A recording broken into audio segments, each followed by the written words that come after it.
The Young and the Restless spoilers Friday's full episodes January 10, 2025 Claire's obsession with the Newmans. The Newman family had faced their fair share of adversaries, but Claire was different. She wasn't just an enemy, she was a shadow lingering at the edge of their lives, biding her time. For months, she had schemed, worming her way into their orbit, pretending to be a harmless acquaintance with little interest in their affairs. But her real goal was far more sinister.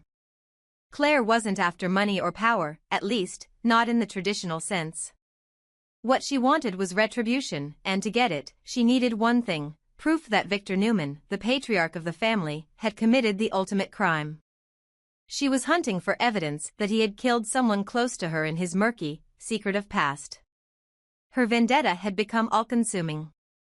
Every late-night surveillance, every piece of information she pieced together brought her closer to uncovering the truth.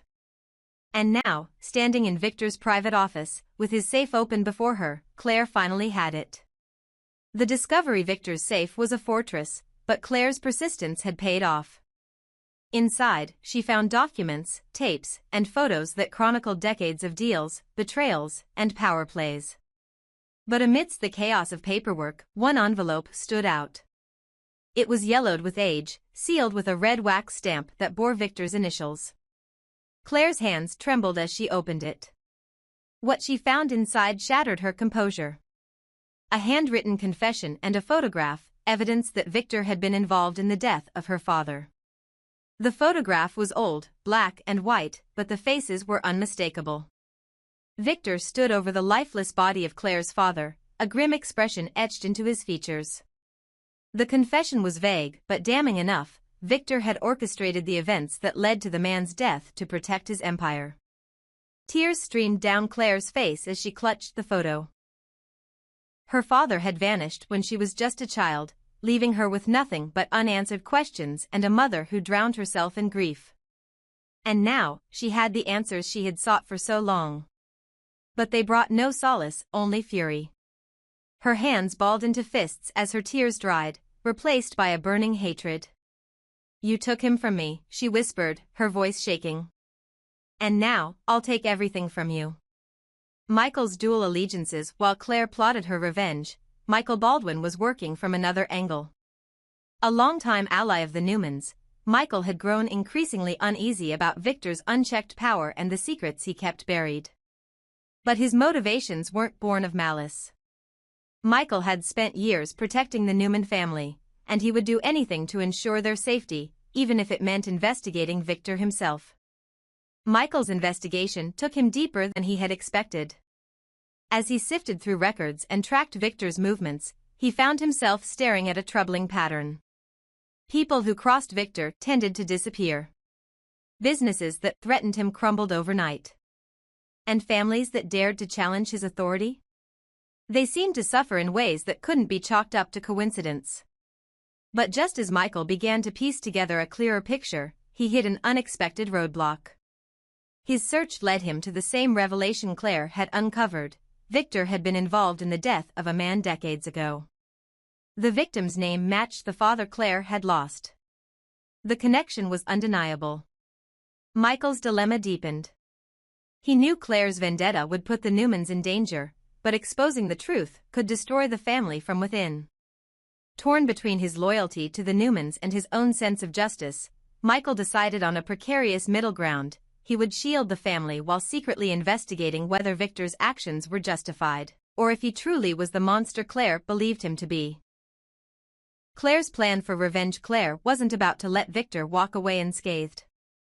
With the evidence in her hands, she began crafting a plan that would strike at the heart of the Newman family. Her first move was calculated: she would use the confession to plant seeds of doubt within the family, turning them against their patriarch. She knew the Newmans prided themselves on loyalty, but loyalty could be shattered when trust was broken. Her next move was even more audacious. She leaked fragments of the confession to the press, ensuring that Victor's past began to unravel publicly. The whispers about Victor Newman's involvement in a murder spread like wildfire, drawing unwanted attention to the family. Victor, as always, moved swiftly to control the narrative, but even he couldn't ignore the cracks forming within his empire. His family began to question his judgment, his actions, and his legacy. And in the shadows, Claire watched with satisfaction. The mysterious prisoner meanwhile, another subplot was brewing. Sharon's captivity had left more questions than answers, particularly when whispers of a second prisoner emerged.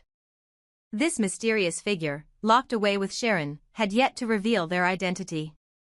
But rumors suggested it was someone from the Newman family's past, someone with ties to both Claire's vendetta and Victor's darker secrets. Faith and Mariah had overheard Sharon mention the name Heather during her moments of lucidity, sparking speculation. Could it be Heather Stevens, Paul Williams' daughter and someone with her own troubled history with the Newmans? If so, what role did she play in the unfolding drama? Was she a pawn in Claire's game or an unwitting participant? A tangle of secrets. As the story reached its crescendo, the Newman family found themselves at the center of a storm. Claire's revenge was in motion, Michael's investigation threatened to expose long-buried truths, and the mysterious prisoner's identity loomed like a ticking time bomb. Victor, unshaken as ever, prepared to face his enemies head-on. But even he couldn't ignore the growing fractures within his family. The revelation of his past actions threatened to destroy everything he had built, not just his empire, but the trust of those closest to him. For Claire, the battle was personal. For Michael, it was a moral quandary. And for the Newman family, it was a reckoning. Would Claire's thirst for revenge consume her? Would Michael find a way to protect the Newmans without compromising his integrity? And who was the mysterious prisoner, and what role would they play in the ultimate showdown? The answers remained elusive, but one thing was clear: the truth would change everything. Phyllis disappears. The absence of Phyllis Summers had gone largely unnoticed by many in Genoa City at first. Known for her dramatic flair and tendency to stir up trouble, most people assumed she was off on one of her escapades or perhaps taking time to regroup after her recent conflicts. But Daniel Romolotti, her son, knew better. Phyllis wasn't just laying low.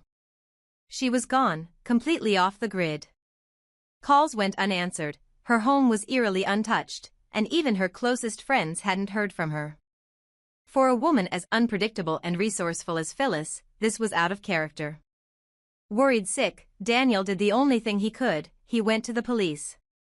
Chance's skepticism at the Genoa City Police Department, Daniel confronted Detective Chance Chancellor, hoping to spark an immediate investigation. "My mother's missing," Daniel said, his voice tense. "I need you to help me find her." Chance leaned back in his chair, crossing his arms. "Look, Daniel, Phyllis has a history of disappearing when it suits her. How do we know this isn't just another one of her stunts?" Daniel's frustration boiled over. "This isn't a stunt. She's in danger, and you're just sitting here making assumptions? If something happens to her, that's on you." But Chance remained unmoved.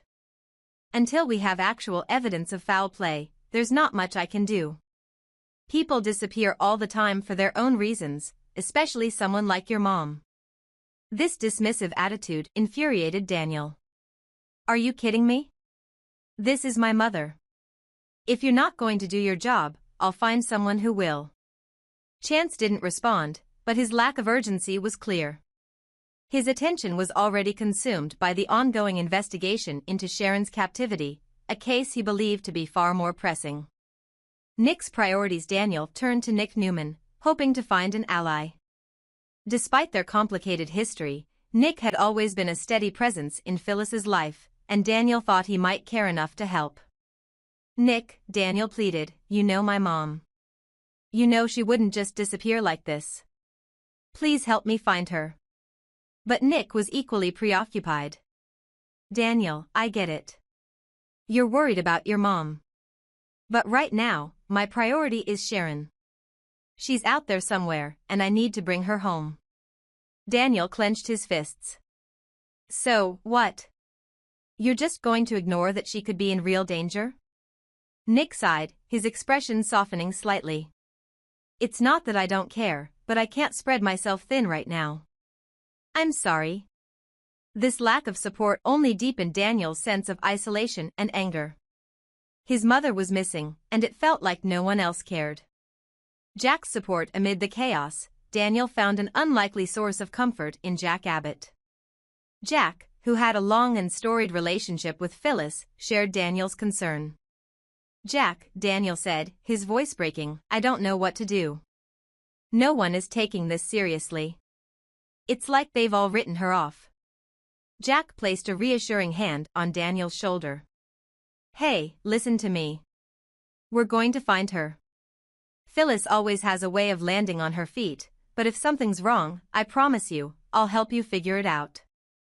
Daniel nodded, grateful for Jack's support. "Thank you. I can't shake the feeling that something's really wrong this time." Jack's expression darkened. "I know.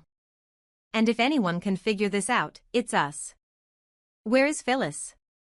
Meanwhile, Phyllis's whereabouts remained a mystery. Far from Genoa City, she was in a place no one could have predicted, a small, isolated town miles away. She wasn't there by choice, though. Something, or someone, had forced her to leave. Phyllis sat in a cramped motel room, staring out the window at the unfamiliar landscape. Her phone had been confiscated, and her freedom severely limited. She knew she was being watched, though by whom and for what purpose remained unclear. All she knew was that her captors had a message: "Stay away from Genoa City, or you'll regret it." Despite the fear gnawing at her, Phyllis's defiance burned brightly. She wasn't the type to take orders lying down. Whoever was behind this, they had underestimated her. "They think they can scare me," she muttered under her breath, her eyes narrowing. "They have no idea who they're dealing with." The unexpected twist: back in Genoa City, Jack began digging into Phyllis's recent activities. He discovered that she had been looking into Victor Newman's past, a dangerous game for anyone to play. This revelation gave Jack pause. "Daniel," he said one evening, "I think your mother might have uncovered something she wasn't supposed to." "What do you mean?" Daniel asked. "She's been poking around where she shouldn't. Victor has enemies, powerful ones. If she stumbled onto something sensitive, she might have become a target." This theory sent a chill down Daniel's spine. But why would she do that? What could she have found that's worth this kind of risk? "I don't know," Jack admitted. "But I'm going to find out." As Jack and Daniel pursued this lead, Chance's investigation into Sharon's case began to intersect with their search. A name kept cropping up in both cases: Heather Stevens. Could she be the link between Phyllis's disappearance and Sharon's captivity? And if so, what was her role in this tangled web of secrets? What happens next? The mystery deepened as the pieces of the puzzle began to come together. Was Phyllis's disappearance tied to Victor's secrets, or was it a separate vendetta? Was Heather truly involved, or was she a pawn in someone else's game? And most importantly, could Daniel and Jack find Phyllis before it was too late? As the Newman and Abbott families navigated their own battles, one thing became clear: the truth was far more dangerous than anyone had anticipated. And Phyllis? She wasn't done fighting yet. Would you like me to expand further on Phyllis's situation, Jack and Daniel's investigation, or the connection to Heather and Sharon? Let me know.